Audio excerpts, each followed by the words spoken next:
নমস্কার, আমি মৌমিতা।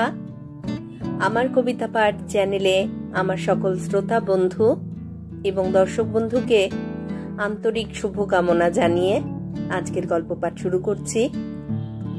আজ আমি আপনাদেরকে পাঠ করে শোনাব নরেন্দ্রনাথ মিত্রের লেখা একখানি চমৎকার ছোট গল্প।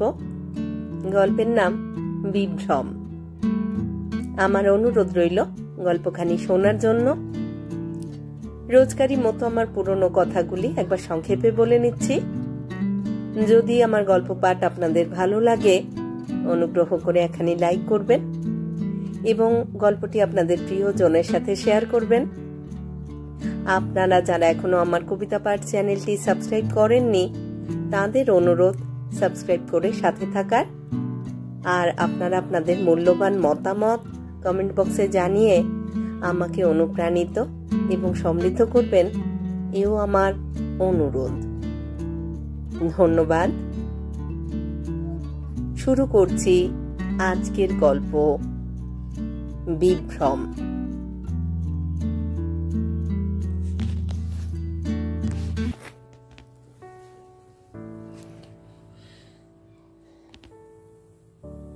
কলেজ স্ট্রিট আর হ্যারিসন রোডের মোড়ে দাঁড়িয়ে ট্রামের জন্য অপেক্ষা করছিল অরুণ।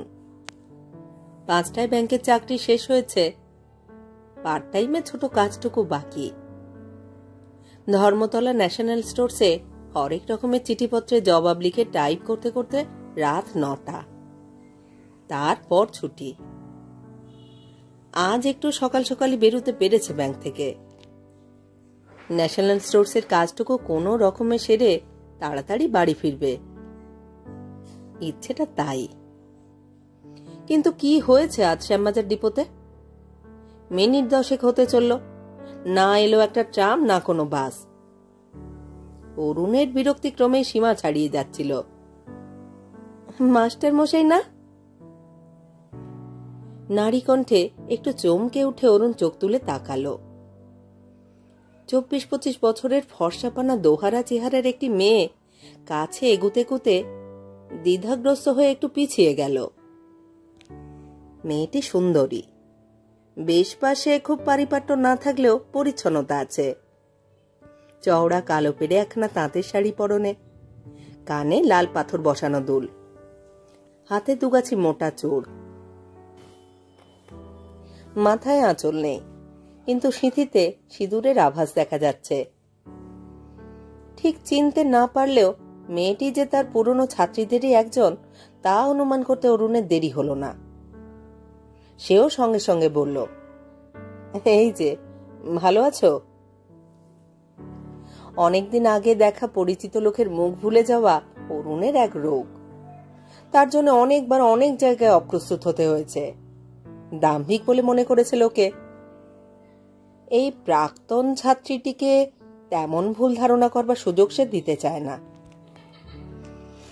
বছর 10 আগে অরুণ দিন রাত প্রাণপণে টিউশনি করত। চাকরি বাকরি কিছু ছিল না তখন। বছর কয়েক ধরে ছাত্রছাত্রীকে বিদ্যাদানই ছিল একমাত্র জীবিকা। দুপুরবেলায় চাকরির চেষ্টা করে বেড়াতো, আর সকাল সন্ধ্যায় ছিল টিউশনি। টালা থেকে টালিগঞ্জ আর পাথুরেঘাটা থেকে বেলেঘাটা পর্যন্ত এমন কোনো জায়গা ছিল না যেখানে অন্তত 2 মাসের জন্যও অরুণ মুখুজ্জে গৃহশিক্ষক হিসেবে উপস্থিত হয়নি। মেয়েটি বলল, আপনি চিনতে পেরেছেন? অবশ্য তখনও মেয়েটির নাম কি মুখ অরুণ স্পষ্ট মনে আনতে পারেনি, কিন্তু সে কথা বলে মেয়েটিকে ক্ষুণ্ণ করতে তার বাধল। ওর কথার জবাবে অরুণ তাই হেসে বলল, বাহ, চিনব না কেন? অতদিন ধরে তোমাকে পড়ালাম আর চিনতে পারবো না? তুমিই বরং চিনিনে করে চলে যাচ্ছিলে। মেয়েটি মৃদু হাসল। উল্টে আমাকেই দোষ দিচ্ছেন? আমি তো প্রথমে চিনলাম, প্রথমে ডাকলাম আপনাকে। আপনারই তো চিনতে বেশি সময় লেগেছে। অরুণও একটু হাসল। তা লেগেছে বই কি, তোমার এত অদল বদল হয়েছে যে দেখবার সঙ্গে সঙ্গে ঠিক চিনে ওঠা শক্ত। একটু থেমে অরুণ আবার হেসে বলল, বিয়ে হয়েছে কতদিন? মেয়েটি অরুণের দিকে একবার তাকিয়ে লজ্জিত ভঙ্গিতে চোখ নামিয়ে নিল। তা বছর ছয়েক হয়ে গেল। ম্যাট্রিক পাশ করে কলেজে ঢুকেছিলাম, বাবা আর পড়তে দিলেন না। অরুণ কৌতুকে সুরে বলল, একেবারে বিয়ে দিলেন না? বেশ বেশ, এই তো ভালো হয়েছে। তা কোথায় আজকাল আছো তোমরা? বাসা কোথায়? পরম পরিচিত আর অন্তরঙ্গ সুরে অরুণ জিজ্ঞেস করল। মেয়েটিকে চিনতে সে এখনো পারেনি, এতক্ষণে চিনবার চেষ্টাও ছেড়ে দিয়েছে। মেয়েটি তার অগণিত ছাত্রীদের মধ্যে একজন, আপাতত এই পরিচয়টুকুই যথেষ্ট। তারপর ধীরে ধীরে সব বেরুবে, নাম ধাম জ্ঞাতি গোত্র। মেয়েটির মুখ থেকে পরে সব বের করে নিতে পারবে সে, এত তাড়া কিসের? মেয়েটি বলল, বাসা কাছেই, এই একটু এগিয়ে, বেচু চ্যাটার্জি স্ট্রিটে। অরুণ বলল, তাহলে তো খুব কাছেই। একদিন বেড়াতে বেড়াতে দেখে আসবো তোমাদের গৃহস্থালী, আপত্তি নেই তো? মেয়েটি বলল, আরে আপত্তি কিসের, আজই আসুন না, এলে সত্যি ভারী খুশি হব, আজই চলুন। অরুণের ভারী অবাক লাগছিল। বড় একটানা একঘেয়ে জীবনযাত্রা। সকালে উঠেই বাজারে ছুটতে হয়, তারপর মাথায় 2 ঘটি জল ঢেলে তাড়াতাড়ি নাকে মুখে গুঁজে অফিসে বেরোনো, রাত 9টা পর্যন্ত খেটে ক্লান্ত দেহে বাসায় ফেরা, কোন রকমে কিছু খেয়ে নিয়ে শ্রান্ত দেহকে গড়িয়ে দেয় বিছানায়। স্ত্রীর একটানা অভাব অভিযোগের ফিরিস্তি আরম্ভ হবার আগেই ঘুমে চোখ জড়িয়ে আসে। এই বাঁধা রুটিনের নাগরিক জীবন।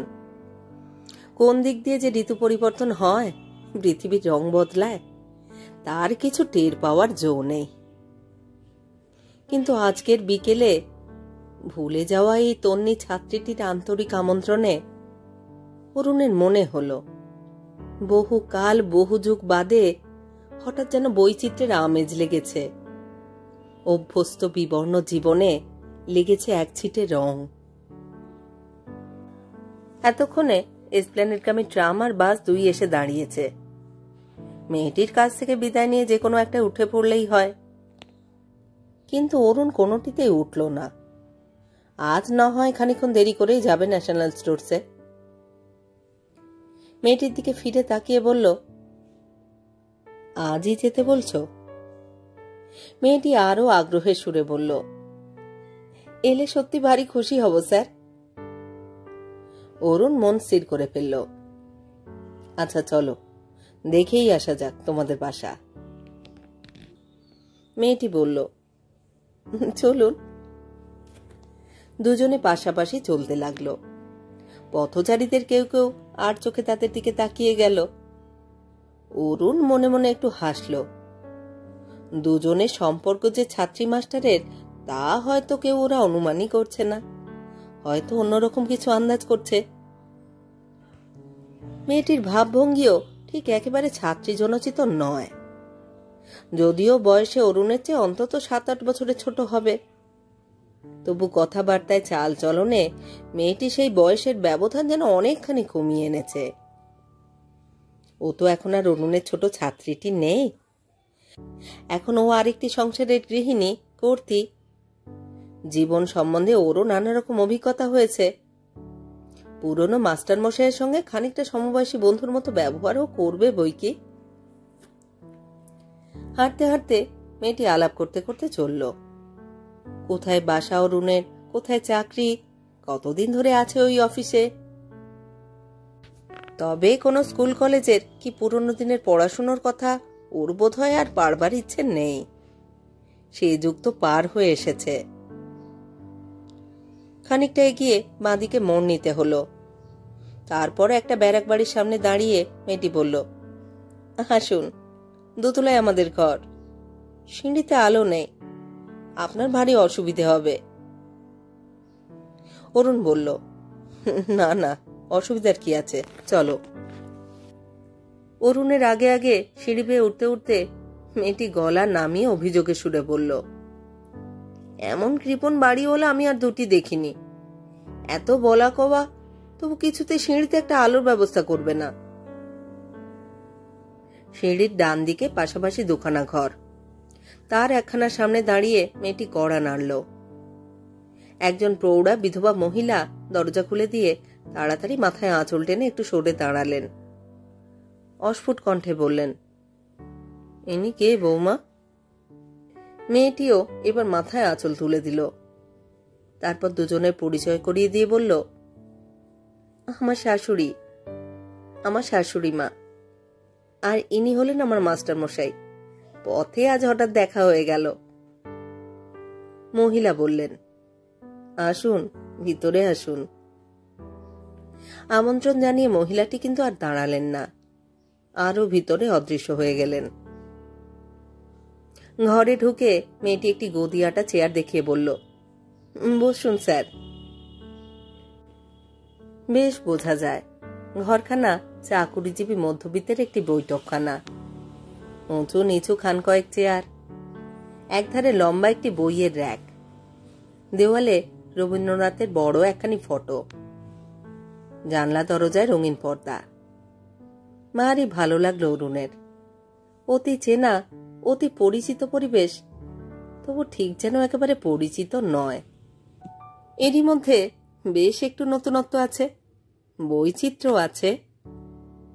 বন্ধু বান্ধবদের এমন আরো অনেক বাড়িতে অরুণ হয়তো বহুবার গেছে, কিন্তু ঠিক এই বাড়িটিতে এর আগে সে তো একবারও আসেনি। সবচেয়ে আশ্চর্য, মেয়েটির সঙ্গে এখনো সেই অপরিচয়ের রহস্য জড়িয়ে রয়েছে। তার ছাত্রী তাকে চিনেছে, কিন্তু অরুণ এখন ওকে চিনতে পারেনি। অদ্ভুত ওর ভুলে যাওয়ার ক্ষমতা। কিন্তু কোথায় পড়িয়েছে মেয়েটিকে? ওর নামই বা কি? একবার মনে হচ্ছে রেনু, আবার মনে হচ্ছে সুধা, তারপর মনে হচ্ছে এর কোনোটাই নয়, অন্য নাম। জায়গাটার কথাও ঠিক মনে পড়ছে না। একবার মনে হচ্ছে পার্ক সার্কাসে সেই প্রগল্ভা ছাত্রীটি, আর একবার মনে হচ্ছে না, শ্যামবাজারে সেবা টেস্টের পর যে দুটি বোনকে একসঙ্গে মাস তিনেক পড়িয়েছিল, বোধ হয় তাদেরই একজন। আশ্চর্য, কিছুতেই ঠিক মতো মনে আনতে পারছে না। টিউশনির দিনগুলি মোটেই সুখকর ছিল না, হয়তো সেই জন্যই ভুলে গিয়ে বেঁচেছে। কিন্তু এতখানি আলাপ পরিচয়ের পর সেই কথা আর বলা চলে না। কিছুতেই ওকে বুঝতে দেওয়া যায় না যে অরুণ এখন ওকে চিনতে পারেনি, কি মনে আনতে পারেনি নামটি। মেয়েটি কি ভাববে? বরং অরুণ আরো অন্তরঙ্গ ভঙ্গিতে আলাপ আরম্ভ করল, তুমি তো বেশ সুগৃহিণী দেখছি। বাহ। মেয়েটি মৃদু হাসল। কেন, গৃহিণীপনার কি এমন দেখলেন? অরুণ বলল, ঘরখানাকে বেশ চমৎকার করে গুছিয়েছ। মেয়েটি তেমনই হেসে বলল, ইস, ভারী তো গুছোনো। আপনি একটু বসুন, আমি এক্ষুনি আসছি। বলে মেয়েটি পাশের ঘরে চলে গেল। তারপর 4-5 বছরের একটি সুন্দর ছেলের হাত ধরে এনে অরুণের সামনে দাঁড় করিয়ে দিয়ে স্মিত মুখে বলল, ভারী লাজুক স্যার। ও ঘর থেকে আমাকে চুপি চুপি জিজ্ঞেস করেছে, কে মা, কে? কি আমি বলবো কেন? নিজে এসে আলাপ পরিচয় করো। ছেলের দিকে হাসি মুখে তাকালো তার মা। ছেলে তখন মুখ ফিরিয়েছে। ছেলের মা একবার মৃদু ধমক দিল, ছি হাবুল, অমন করে নাকি? নমস্কার করো মাস্টার মশাইকে। হাবুল এগিয়ে আসতেই অরুণ তাকে নিজের কোলের মধ্যে টেনে নিল। বেশ ছেলে, ভারী লক্ষ্মী ছেলে তো তোমার। তোমার নাম শুনলুম, তোমার বাবার নাম কি বলো তো? হাবুল বলল, শ্রী সমরেন্দ্রনাথ রায়। কিন্তু মার নাম তো আর জিজ্ঞেস করা যায় না। তাছাড়া হাবুল আর কোনো জিজ্ঞাসাবাদের সুযোগই দিল না অরুণকে। একটু বাদেই তার হাত ছাড়িয়ে ছুটে পালালো। মেয়েটি আবার বলল, ভারী লাজুক। আপনি বসুন একটু। অন্যদিনে উনি এতক্ষণ বাড়ি চলে আসেন, আজ কোথায় গেছেন কে জানে। এলে আলাপ পরিচয় হতো। বসুন স্যার, আমি আসছি এক্ষুনি বলে মেয়েটি আবার ভিতরে চলে গেল। অরুণ উঠে র্যাকের বইগুলি নেড়ে চেড়ে দেখতে লাগলো।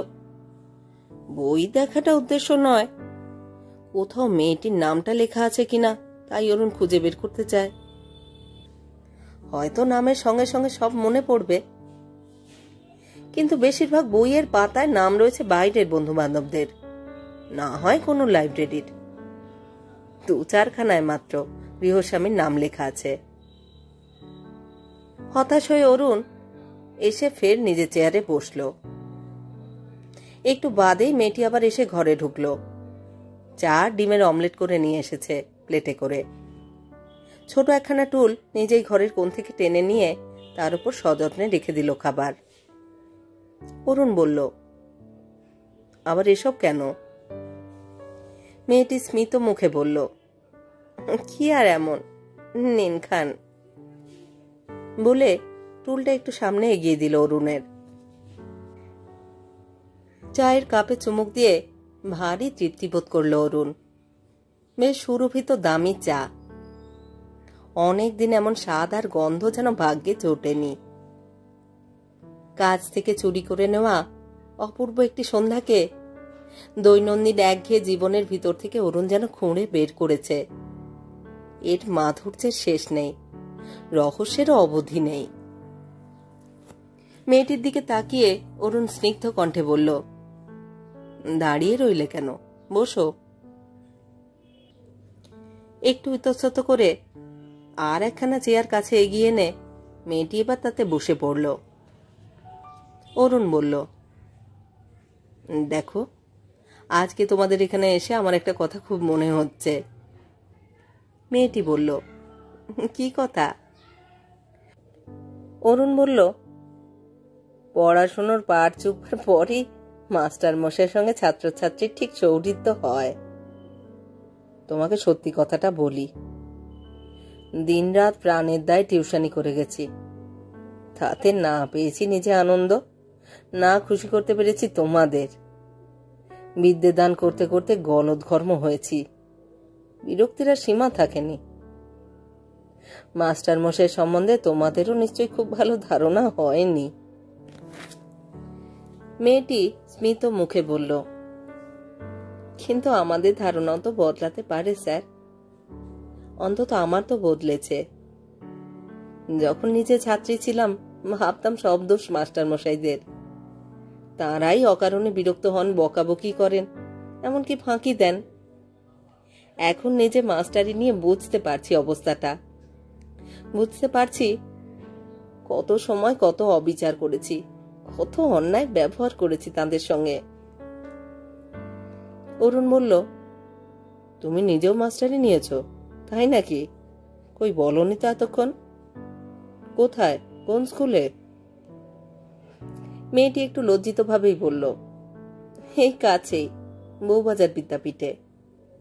নতুন স্কুল, মাইনেও কম, তবুও নিলাম। কিছুতেই যেন কুলিয়ে ওঠা যায় না স্যার। বসে থাকার চাইতে যেটুকু সাহায্য করতে পারি। অরুণ বলল, নিশ্চয় নিশ্চয়, ভালোই তো। খানিকক্ষণ চুপচাপ কাটল। অরুণ আবার জিজ্ঞেস করল, তোমার স্বামী কি করেন, চাকরি? মেয়েটি একটু হাসল, আবার কি? তারপর একটু থেমে বলল, লেখেন মাঝে মাঝে। অরুণ উৎসাহের ভঙ্গিতে বলল, তাই নাকি, বইটই আছে? মেয়েটি বলল, এবার বেরিয়েছে প্রথম উপন্যাস, দেখবেন স্যার? অরুণ পিঠ চাপড়ানো সুরে বলল, নিশ্চয়ই, তোমার স্বামী বই লিখেছেন আর আমি দেখব না? শিগগির নিয়ে এসো। মেয়েটি লজ্জিত ভঙ্গিতে উঠে গিয়ে পাশের ঘর থেকে একখানা বই নিয়ে এলো। কি নাম? অরুণ জিজ্ঞেস করল।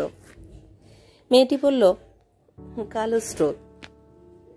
তারপর অরুণের দিকে এগিয়ে দিল বইখানা। অরুণ উল্টে পাল্টে দেখলো খানিকক্ষণ। আজকাল গল্প উপন্যাস সম্বন্ধে তার আর বিশেষ আগ্রহ নেই, কিন্তু মেয়েটিকে খুব উৎসাহ দেখিয়ে বলল, শুধু দেখে কি লাভ, পড়তে পারলে তো হতো। লজ্জিত মেয়েটি ব্যস্ত হয়ে পাশের ঘরে ছুটল। আবার ছোট্ট একটা ফাউন্টেন পেন নিয়ে এসেছে এবার। তারপর বইয়ের প্রথম পাতায় কি লিখতে গিয়ে লজ্জিতভাবে তাকালো অরুণের মুখের দিকে। অরুণ হাসি মুখে বলল, কি ব্যাপার, একেবারে প্রেজেন্ট করতে চাও নাকি? বেশ বেশ।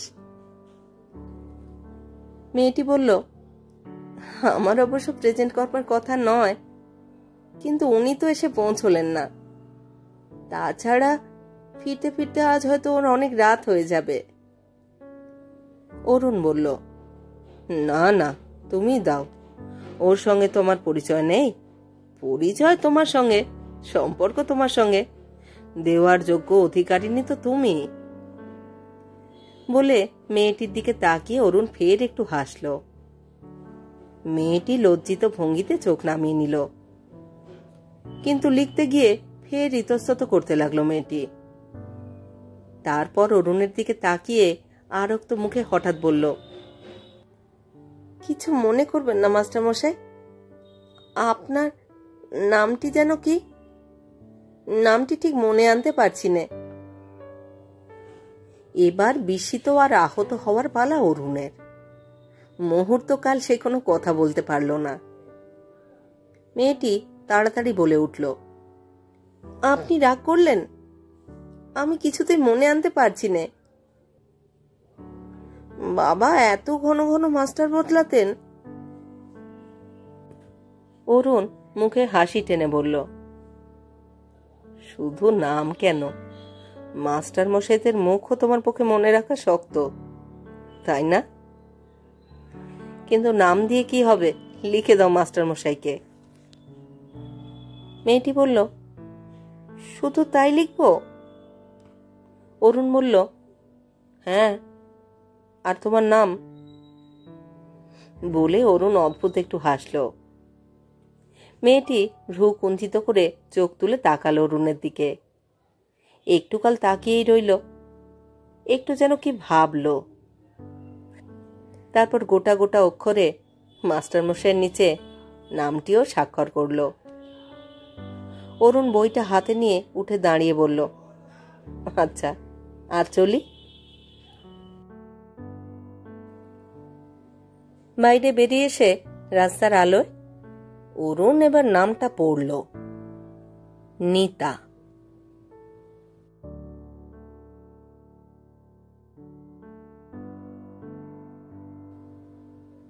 তাদের পরস্পরের মধ্যে কোনোদিনই যে মাস্টার ছাত্রীর সম্পর্ক ছিল না, পরিচয় মাত্র ছিল না, অরুণের মতো মেয়েটিরও নিশ্চয় তাতে আর কোনো সন্দেহ নেই। তার মতো মেয়েটিও নিশ্চয় এতক্ষণ ধরে কেবল অভিনয় করেছিল। আর শুধু তাই নয়, অরুণের অভিনয়ও তার মতো বুদ্ধিমতী মেয়ের হয়তো টের পেতে বাকি থাকেনি। কিন্তু এই নামটি, এটি কি? সব বুঝে, সব টের পেয়েও একজন অপরিচিত অশোভন চরিত্রের পুরুষকে তার নিজের নাম সত্যি কি মেয়েটি জানতে দিয়েছে, নাকি এই নামটাও বানানো? সে কথা কোনোদিনই জানা যাবে না।